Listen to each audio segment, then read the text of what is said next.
Nasaan ako? Nag-iba rin yung damit ko.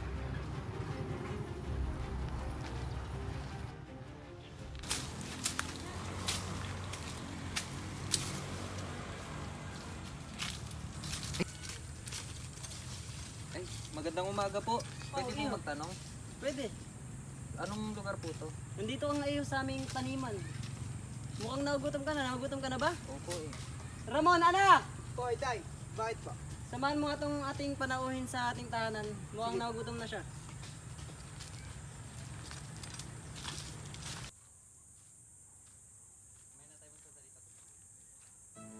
Saan ka galing?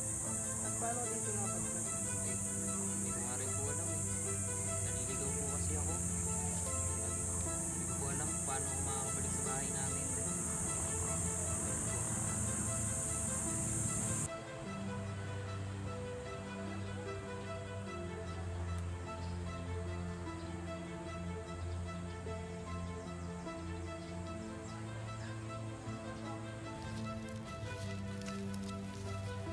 Naisipan ko yung paano dumami yung ano?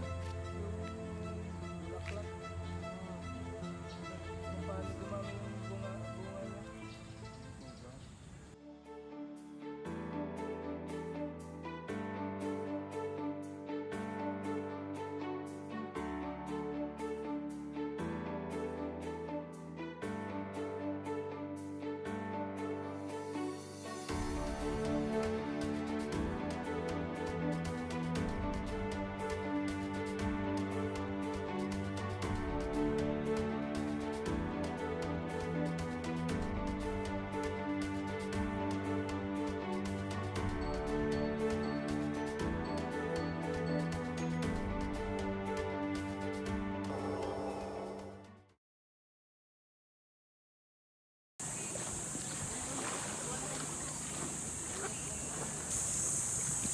Ano nakuha nyo?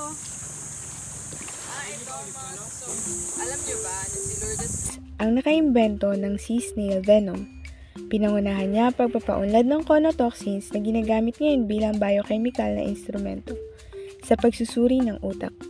Malaki rin ang naging kontribusyon sa pag-aaral ng epekto na nakakapag-paralyze na lason na nagmumula sa tahong at ang paggamit ng mga organism sa dagat upang labanan ang tuberculosis.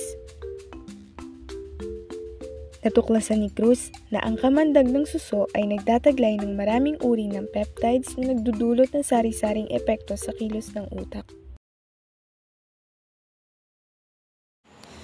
Nagsimula ang modernisasyon ng science and technology sa Pilipinas noong panahon ng pananakop ng mga Espanyol. Ipinakilala ng mga Espanyol ang mga advanced na gawaing pang-agrikultura sa mga katutubo. Nagtayo ng mga kalsada, tulay at mga gusali. At nagpakilala ng mga makabagong inobasyon tulad ng mga tram network, electric lights at pamahayagan. Ngunit ipinatupad din nila ang patakarangang Polo A Servicio, na kung saan sa pilitang pagkatrabaho ang mga lalaking edad mula 16 hanggang 60. Sa panahon ng pananakop ng mga Amerikano sa Pilipinas, napanatili ang pag-unlad ng science and technology sa pamamagitan ng pagtatag ng mga institusyong pananaliksik ng pamahalaan. Ang Bureau of Government Laboratories ay tinatag noong 1901 na nakatuon sa mga tropical na sakit at pang-ekonomiyang halaga ng mga tropical na produkto.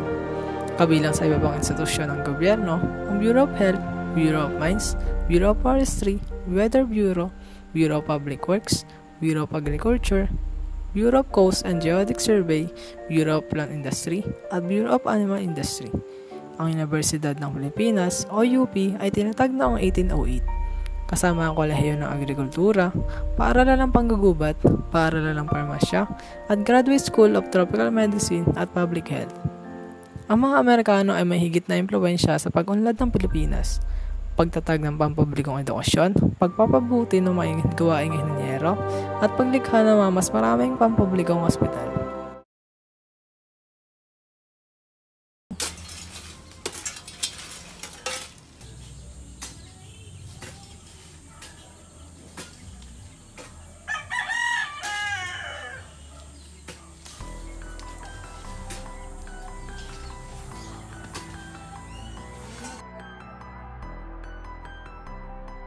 Tulungan mo ako. Dali natin siya sa malapit na manggagamot.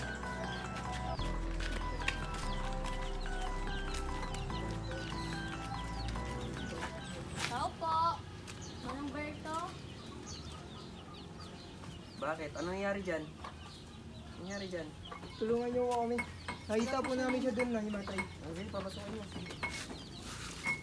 Yan, ilagay niyo yan.